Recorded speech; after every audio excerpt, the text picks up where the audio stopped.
En el centro de la pampa vive un pimiento. Sol y viento pa' su vida, sol y viento.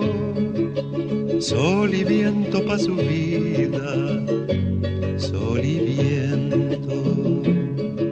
Bonjour, je m'appelle Patrick Barnard. Bienvenue à la 151e édition de PIMO.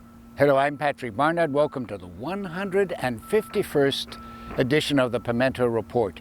It's all about saving a forest in Pointe-Claire, Quebec today. Sauvons-la-Forêt is the name of the citizens group fighting for that forest. Alors, ce thème aujourd'hui, notre thème, c'est Sauvons la forêt Fairview dans l'ouest de Montréal. Et on va commencer dans la forêt même, sur le terrain. Urban sprawl destroys nature in our cities. That's why I've lost so much. There you see the shopping center, Fairview Shopping Center, and here is the forest that development threatens to swallow up. We're going to be with some people today trying to save this forest. Bonjour, mon nom c'est Geneviève Lucier. Je suis porte-parole du groupe Sauvons la forêt Fairview, Save Fairview Forest, here in beautiful Pointe-Claire, Quebec. Ici, on a une forêt mature de 50 acres. On a une zone arbustive.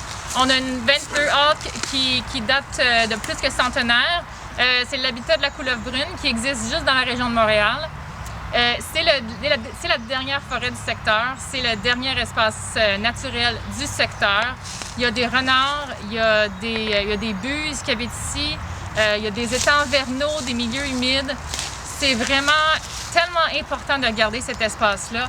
C'est une îlot de chaleur tout autour de la forêt. En fait, c'est une des pires îlots de chaleur à l'île de Montréal.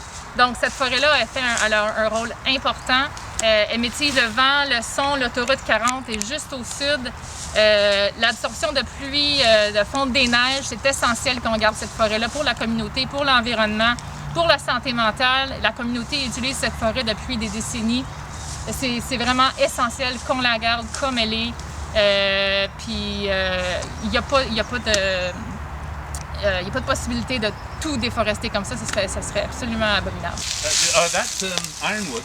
They grow very, very, very slowly. And they're called ironwood for a reason. You've probably got something there that's 80, 90. Alors, Geneviève Lucier et David Fletcher discutent les détails de la So it forêt. doesn't get much bigger. They blend in with the colors of the leaves. Oh, cool. So, I've got a little profile that's been done on that in a book, which I can copy and send you because they're worth I talking really about. want that. I want to see some of the... So you've got something, David. Oh, I do. And this is probably the most characteristic and most numerous of the obligates in these kind of wetlands. It's in my palm of my hand.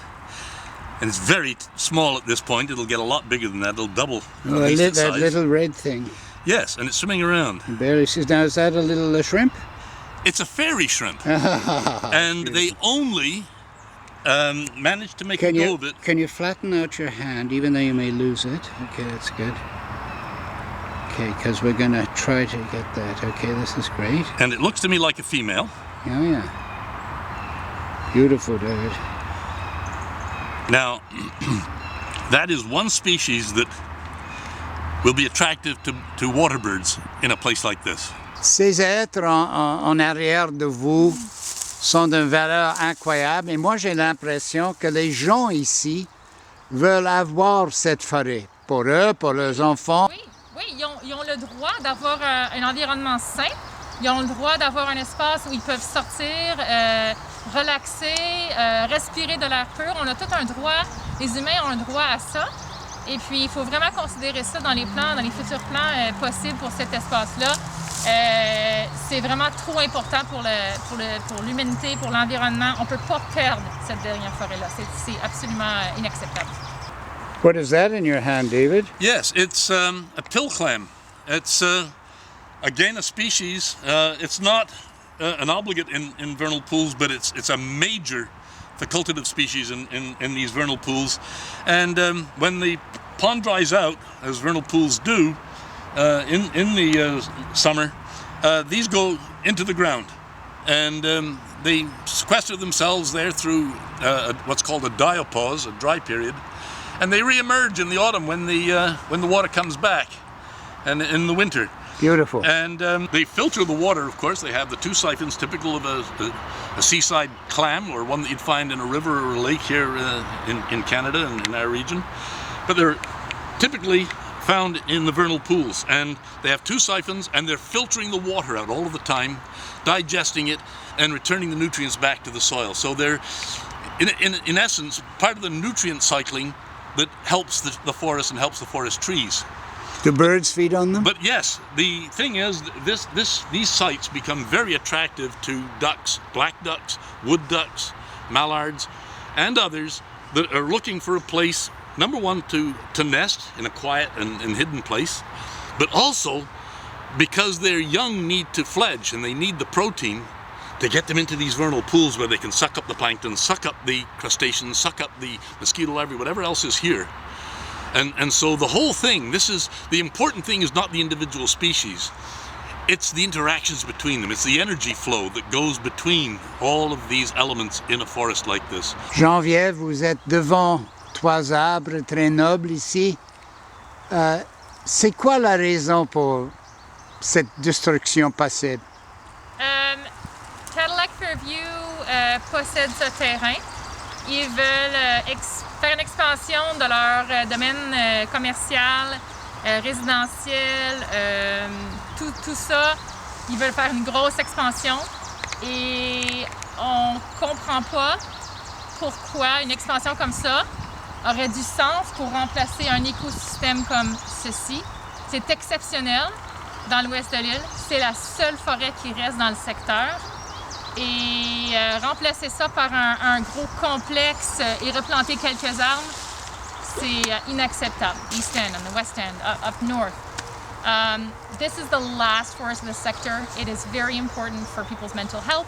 It's important for the environment. Like I said before, it's a heat island. It's one of the worst heat islands in Montreal surrounding this. So these beech trees are important for people who live nearby and for everyone else too. Yeah, it's our right to have a healthy environment. It's our right to have spaces like that and to keep spaces like that. And it's our administration, city administration's job to protect the residents, to consider the environmental consequences of what could happen. The ecosystem that finds itself here is exceptional. It's been proven. We have lots of data to prove it.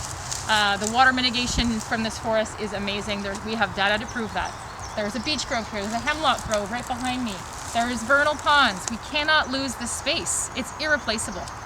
And I'm here because sites like this that are disappearing and have disappeared historically throughout southern Quebec are very important. We have to maintain every single square foot of this kind of habitat that's left. We're losing it. We've lost 90% of it already. We can't afford to lose the rest. On Montreal, it's worse than 90%. Almost all of this wetland here, vernal pool, which is not even recognized in the Quebec Wetland Protection Act, have disappeared throughout all the areas that have been developed, including the agricultural lands and including residential and commercial lands. So this needs all of the protection it can get, and it's critical to the health of forest habitat. It has all of the characteristic trees. You can see the trees here. They're gigantic, and they represent a particular kind of forest, at least in this one portion here, that is increasingly rare, and it's called a hêtraies in French, or a beech grove in English. And it's a very important example of an hêtraies on Montreal Island's territory. So look, you've been honking here this morning. I've noticed a lot of people beeping their horns. I'm glad. Yeah. Have you noticed? Yeah, we're finally getting recognition. Yeah, I think so.